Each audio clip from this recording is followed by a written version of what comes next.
चलिए, कल हम लोग बात किए थे ना, ग्रामीण चिकित्सक पे बात किए थे। ग्रामीण चिकित्सकों के लिए एक बड़ी जानकारी लेकर के आए थे और उस जानकारी को वहां तक सीमित नहीं है।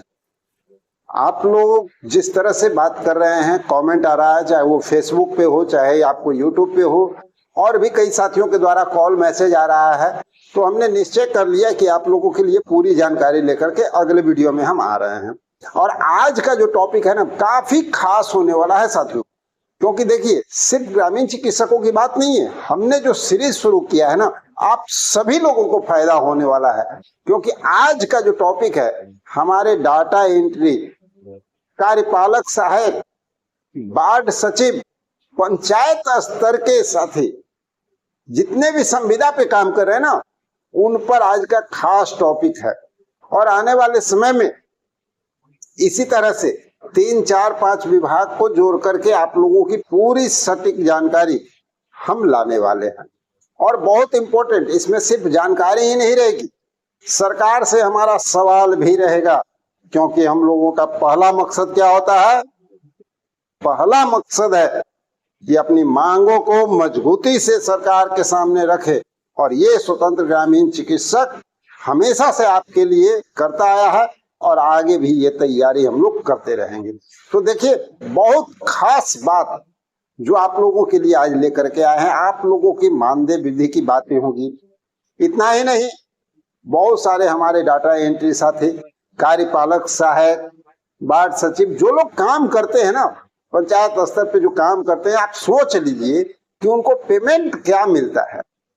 और इस तरह की आखिर क्यों होती है कि इतने कम पेमेंट में और इनसे इस तरह का काम लिया जाता है, दूर दराज के एरिया में भेजा जाता है? ये क्या है और किस तरह से इसका निजात मिलने वाला है आप लोगों को? सरकार इसके लिए क्या कुछ कर रही है?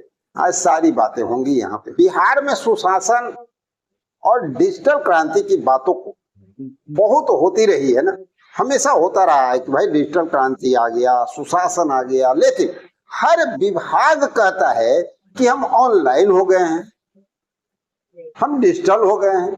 लेकिन इस डिजिटल सिस्टम को अपनी उंगलियों पर चलाने वाला जो हमारे डेटा एंट्री ऑपरेटर हैं और जो पंचायत स्तर के कर्मी हैं, आज उनकी सुध लेने वाला कोई है क्या?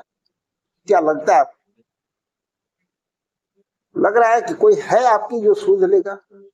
बिहार के अलग अलग विभागों और पंचायतों में दिन रात काम करने वाले इन संविदा कर्मियों का सबसे बड़ा दर्द क्या है? सबसे पहला दर्द, गृह जिला में सैकड़ों किलोमीटर दूर पोस्टिंग। आप खुद सोचिए, एक डेटा एंट्री ऑपरेटर का संविदा कर्मी, जिसे मुश्किल से 15 से 20 हजार मानदेय मिलता है, उसे अपने घर से 200 या 300 किलोमीटर दूर भेज दिया जाता है काम करने के लिए। अब इस महंगाई के जमाना में वो दूसरे जिले में जाकर के किराए पर कमरा लेते हैं कि नहीं? उनका भोजन पाती कहां से चलता है? परिवार को वो कैसे चलाते हैं? रोज खर्च कैसे उठाते हैं?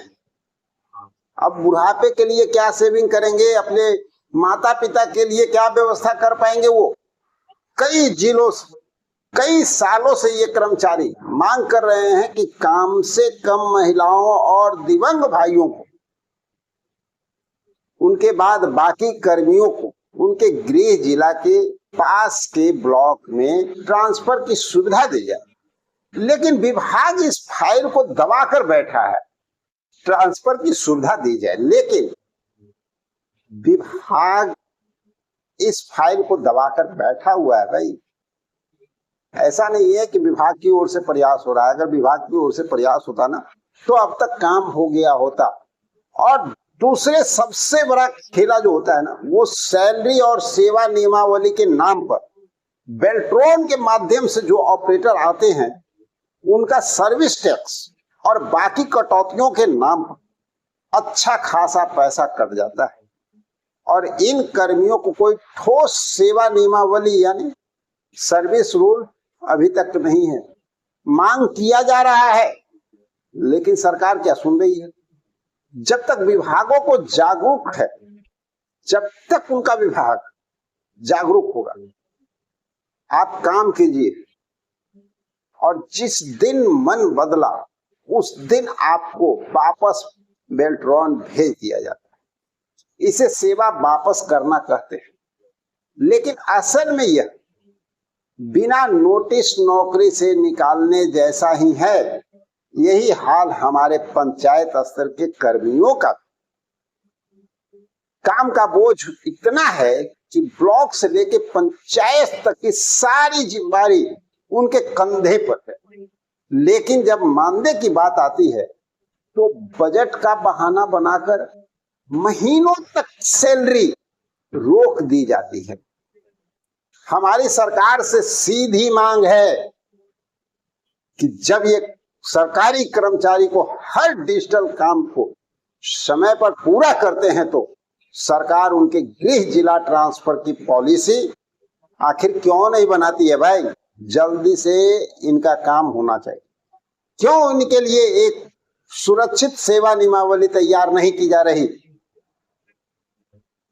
बिहार के जितने भी बेल्ट्रॉन ऑपरेटर और पंचायत कर्मी इस वीडियो को देख रहे हैं, आप किसी जिले से पोस्टेड हो और अपने घर से जितने किलोमीटर दूर आप क्यों न रह रहे हो, आपकी आखिर राय क्या है?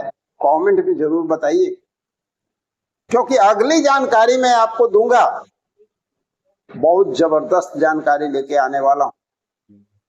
और वीडियो अपने सभी साथियों तक पहुंचाइए, शेयर कीजिए, ताकि आपकी आवाज सरकार तक पहुंचे और तब हमारी मंशा पूरी होगी और हमारे साथियों का मांग पूरा होगा। चाहे वो कार्यपालक सहायक हो, डाटा एंट्री ऑपरेटर हो, वार्ड सचिव हो, आप सभी लोगों का कार्य पूरा तभी होगा जब इस तरह की मैसेज सरकार तक जाएगी और सरकार विवश होगी आपकी काम करने के लिए। क्योंकि आपसे जो काम लिया जाता है ना, वो ऐसा नहीं लिया जाता है कि भाई आउटसोर्स पे हैं, किसी एजेंसी के द्वारा रखे गए हैं तो इस तरह से काम ले। जी नहीं, जो सरकारी कर्मचारी के तौर पे आपके बगल में जो टेबल पर बैठते हैं, उनसे करा काम आपसे लिया जाता है।